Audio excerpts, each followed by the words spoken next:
They say love is blind, but I never thought it would blind me to the reality of my own life. When I met Olivia, she was everything I thought I wanted: intelligent, captivating, and with a presence that could silence a room. From the very beginning, she knew how to command attention, how to shape conversations, how to subtly guide decisions without ever making it seem like she was forcing anything. First, I admired it. She had this way of making you feel like the most important person in the world when she wanted to, but looking back, I see it for what it was: a test, a method of control wrapped in affection. And I fell for it. Hard. For years, I convinced myself that her dominance in our relationship was just part of who she was. Assertive, confident, decisive. But what I failed to recognize was how slowly, methodically, she rewrote the script of our lives until I was just an actor in a play she directed. The decisions we made weren't ours. They were hers. The fights weren't discussions. They were ultimatums. The intimacy wasn't an expression of love. It was a currency she wielded like a weapon. And that night she made it clear: obey me, or forget about intimacy. The words cut through the air, sharp and deliberate. As she sat across from me, arms folded, chin tilted slightly upward as if daring me to challenge her. I stared at her, not in shock, not in anger, but in realization. Something clicked in that moment, not just about her, but about myself. About how many times I had played into her hands. How many times I had been made to feel like the problem when all I had ever done was try to love her the way she wanted. And now this was her final move? She thought she could break me. I let out a quiet chuckle, barely more than a breath at first, then a real laugh, one of those deep, amused laughs that escape when something is so absurd it ceases to be real. Her eyes widened, just for a second. She hadn't expected that. "What's so funny?" she snapped, her voice sharp with irritation. I leaned back, exhaling as I let the weight of the moment settle. Then, I met her gaze with absolute certainty. "Keep it," I said simply, my voice steady. "Forever." Silence. A silence so thick it felt like the walls were absorbing it. She blinked, her lips parting slightly, waiting for me to take it back. To tell her I didn't mean it. To scramble for a compromise, a plea, anything. But I didn't. I wasn't angry. I wasn't even hurt. I was just done. Without another word, I stood up, grabbed my phone, and walked out of the room. No yelling. No dramatic storming out. Just a quiet, firm departure. For the first time in our relationship, I didn't feel the need to explain myself. I didn't care to make her understand why she was wrong. Let her sit with it. Let her realize that this time, her tactics wouldn't work. I walked into the bedroom, grabbed a pillow and a blanket, and moved to the guest room without a word. No door slamming. No passive-aggressive remarks. Just space. She didn't follow me. Not immediately. Maybe she thought I just needed time to cool off. That in an hour or two I'd come back, apologize, and try to smooth things over. Maybe she thought I'd try to make a deal, to earn back the affection she was withholding. But she had nothing I wanted anymore. I lay down in the unfamiliar bed, staring at the ceiling, letting the realization settle. I wasn't afraid of losing her. I was relieved. The morning light filtered through the blinds, casting soft patterns across the ceiling. I opened my eyes, and for the first time in years, I didn't feel the usual heaviness in my chest. No tension, no anxiety about the inevitable argument waiting for me. Just calm. I lay there for a while, letting the silence settle in, letting the realization sink in. I wasn't afraid anymore. I wasn't waiting for her reaction. I wasn't calculating my next move. I had nothing to fix, nothing to negotiate. For years, I had started my mornings with caution, walking on eggshells, trying to gauge Olivia's mood before deciding how the rest of my day would go. Would she be cold and distant? Would she be warm and affectionate? Or would she be passive-aggressive, expecting me to decode whatever invisible rule I had broken this time? But not today. Today, I just got up, stretched, and walked to the bathroom. I took my time in the shower, enjoying the warmth of the water instead of rushing through it like I usually did, bracing for whatever mood awaited me outside the door. When I got dressed, I didn't choose clothes I thought she would like. I chose something that made me feel good. And when I stepped into the kitchen, she was already there, waiting. Olivia sat at the table, arms crossed, her expression unreadable. But I knew that look. I had seen it too many times before. She was expecting something. She was waiting for me to break the silence first, to bridge the gap, to play my usual role in the cycle. I didn't. Instead, I walked past her to the coffee machine, poured myself a cup, and sat down across from her as if this was just another normal morning.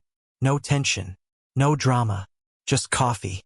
She let the silence stretch between us, watching me, analyzing me. Then she cleared her throat, a deliberate sound meant to grab my attention. "So, are you done acting childish?"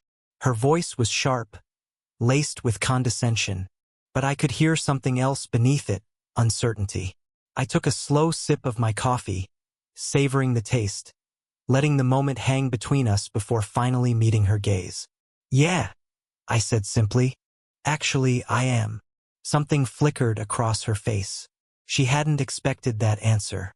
Her fingers tightened around her coffee mug, her jaw clenched just slightly. I could see her mind racing, trying to process this unfamiliar version of me. She was used to me reacting, engaging, defending myself. She was used to me apologizing even when I wasn't wrong, just to keep the peace. But I wasn't doing that anymore. "You think this is funny?" she scoffed. "Ignoring me, pretending like this little tantrum of yours means anything?"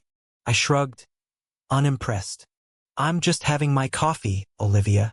She exhaled sharply, frustrated. She wanted a fight. She wanted me to snap, to justify myself, to give her something to grab onto. But I didn't give her the satisfaction. "Unbelievable," she muttered, shaking her head. "You're being so immature." I let her words hang in the air, unbothered. Finished my coffee, placed the empty mug in the sink. Then, without another word, I stood up and walked away. And that's when I saw it. The first crack in her confidence. The slight shift in her posture. The way her breath caught for just a second. She didn't realize it yet, but something had changed. The power she thought she had over me was slipping, and I wasn't going to reach for it again. The shift was subtle at first. Olivia wasn't the type to immediately acknowledge that something was wrong, especially when it was something she no longer controlled. So, in the days that followed, she pretended like nothing had changed. She moved through the house with the same confidence, the same presence, as if she still dictated the rhythm of our lives. When I walked by, she would glance at me, eyes sharp, calculating, waiting for me to falter, to show some sign of hesitation, of regret. But I didn't. She escalated in small ways at first. Passive-aggressive remarks disguised as casual observations. "Wow, so this is how you are now, just silent and distant? How mature. Guess I shouldn't expect much from someone who just walks away from problems. You really think you can just ignore me forever?" I gave her nothing. No reaction, no acknowledgement. I had spent years trapped in the cycle of her moods, her manipulations, her need to have the upper hand. But I was done playing. When she realized the subtle digs weren't working, she pushed harder. One night, as I walked past her in the hallway, she deliberately bumped into me, enough to force a reaction. I barely glanced at her. "Really?" she scoffed. "This is how you want to do things?" I didn't answer, just kept walking. By the third day, I could tell the silence was getting to her. The realization that she was no longer the center of my world, that her words no longer held weight, was settling in.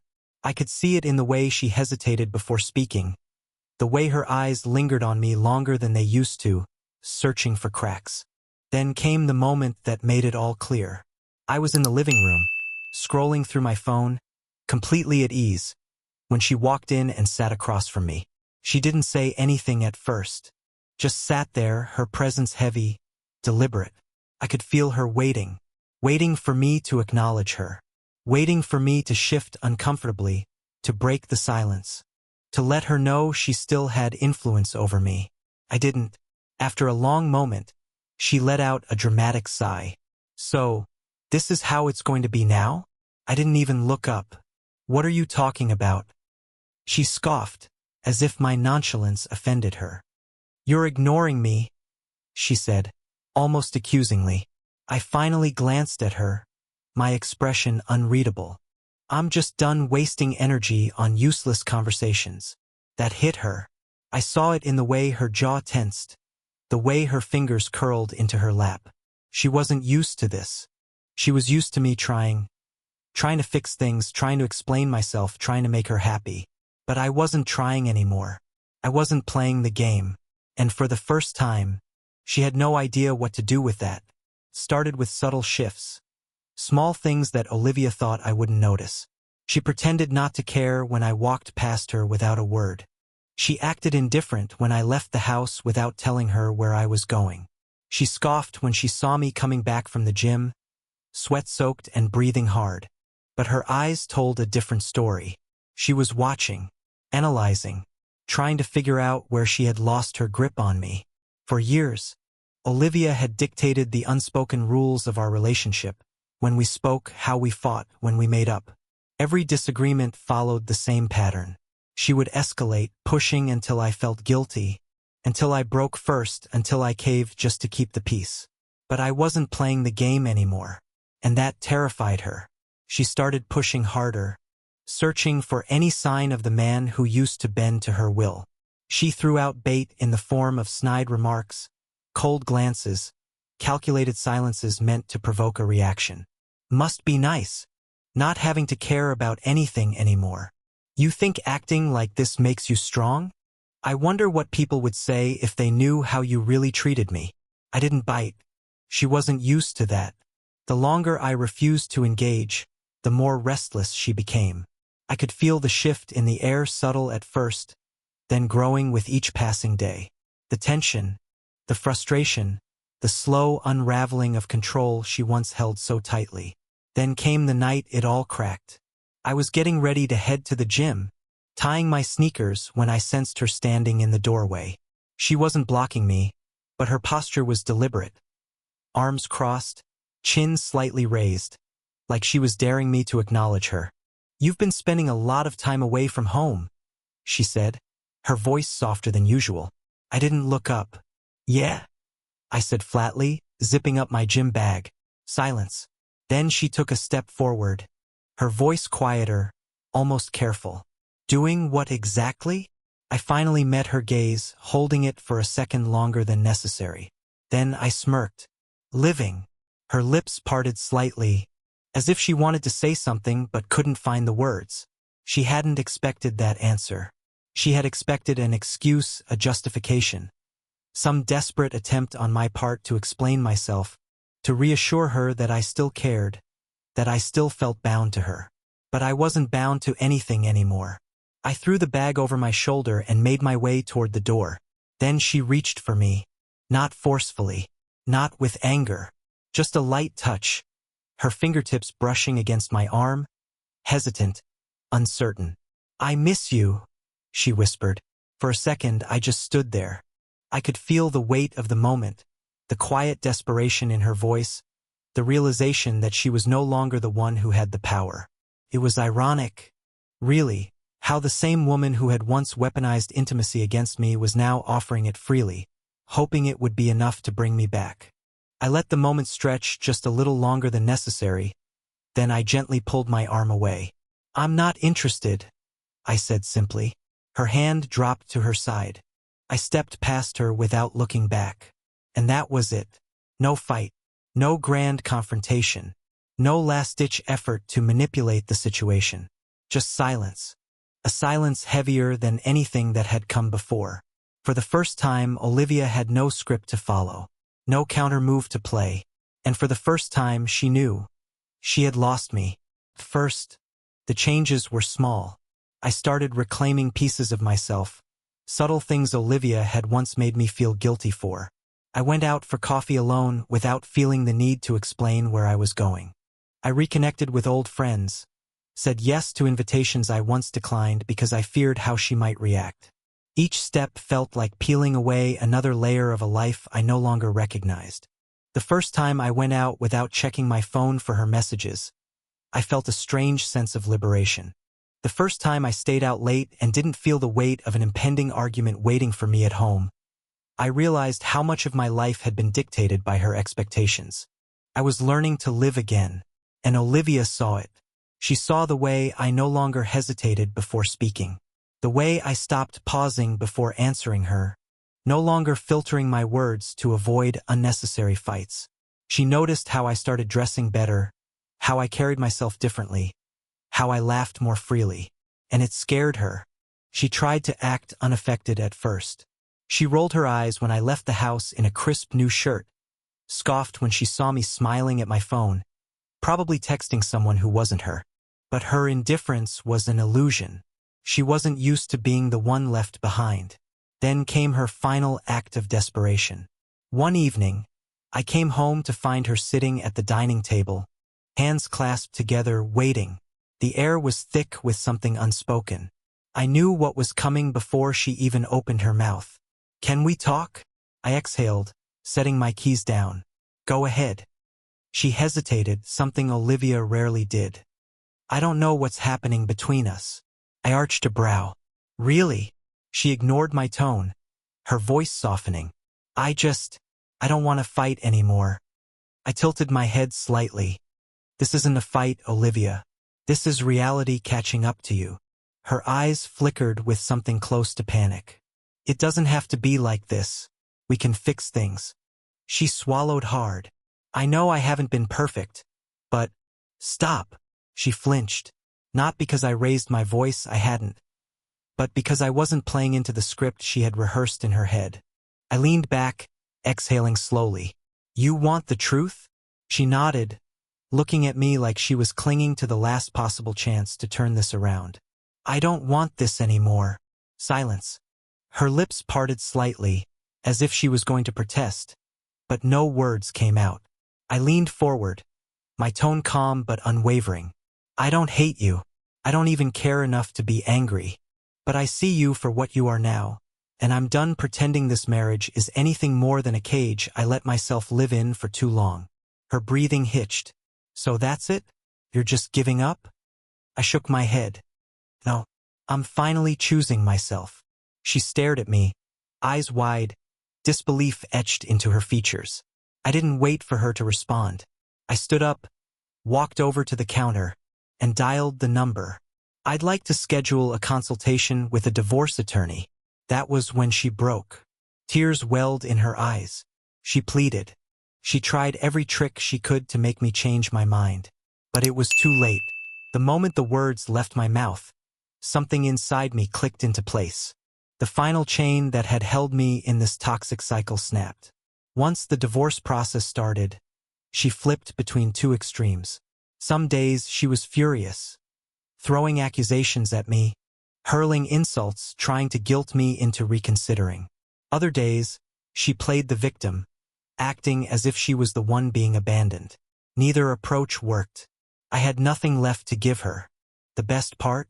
I didn't feel guilty, not even for a second. The old me would have agonized over this decision. He would have second-guessed himself, wondered if maybe, just maybe, there was something left to salvage. But now I felt nothing but relief. I packed my bags in silence while she stood in the doorway, watching. "This isn't fair," she whispered. "You're just walking away like I meant nothing to you." I zipped my suitcase and turned to her, my expression unreadable. "No. I'm walking away because I finally realized I meant nothing to you." Her mouth opened, but I didn't wait for whatever argument she was about to make. I grabbed my bag, walked past her, and left that house, our house, for good. And as I stepped into the cool night air, I took the deepest breath I had in years. I was free. The first night in my new place, I sat in the quiet, letting the stillness settle over me. No tension, no passive-aggressive remarks, no walking on eggshells, just silence. For years, silence had been something I feared, something Olivia wielded as a weapon, something that signaled an impending fight or another impossible demand. But here, in this space that was mine and mine alone, silence was peace. It was freedom. I took my time settling in. I bought furniture that suited me, not something chosen to match her aesthetic. I hung up pictures of places I wanted to visit, things that inspired me, things that reflected who I was before I lost myself in her control. I rediscovered what it meant to live on my own terms. And for the first time in a long time, I woke up feeling light. Each morning, I got up without the weight of uncertainty. No second-guessing how the day would unfold. No bracing for another confrontation. Just me, my own choices, my own pace. I started running in the mornings, letting the fresh air clear my mind, feeling my body grow stronger with each mile. I spent my evenings reading, something I had once loved but neglected because Olivia had always dismissed it as a waste of time. I went out without needing permission, grabbed coffee without explaining why, took road trips just because I could. I reconnected with old friends and made new ones, learning to say yes to life again. I wasn't escaping anymore. I was building something new. Olivia? She didn't handle it well. First, she acted like she didn't care. I heard from mutual acquaintances that she was putting on a show, laughing too loudly, acting as if nothing had changed, as if my absence meant nothing. But I knew better. She reached out a few times, first with casual messages, then more direct ones. Hey, just wondering how you're doing. I still don't understand what happened between us. Can we talk? I just need some closure. I never responded. Then came the social media posts. Cryptic quotes about betrayal, about people who give up too easily, about how some men just don't know how to fight for love. It was transparent, desperate. She was still trying to pull the strings, still trying to control the narrative, still trying to make me doubt myself. But it didn't work, because the version of me who would have cared, that man didn't exist anymore. She could live in the past all she wanted, grasping for control over something that no longer belonged to her. That wasn't my problem. I didn't look back. I never did. And for the first time in years, I felt free. As I closed the door to my past and stepped fully into my future, I realized something. Freedom isn't just about walking away. It's about reclaiming yourself. It's about breaking free from the invisible chains that keep you trapped in cycles of manipulation, self-doubt, and emotional exhaustion. We often hold on to things, relationships, people, situations, not because they make us happy, but because we fear what happens when we let go. But here's the truth. Sometimes, the most powerful thing you can do is choose yourself. This story isn't just about me. It's about anyone who has ever felt suffocated in a relationship, controlled by someone else's expectations, or lost in the desperate attempt to please another person at the cost of their own happiness. If this story resonated with you, let me know. What are your thoughts? Have you ever been in a situation where you had to take back control of your life? Share your experiences in the comments below. And of course, don't forget to like, subscribe, and stay tuned, because life is full of stories, and I have many more to tell.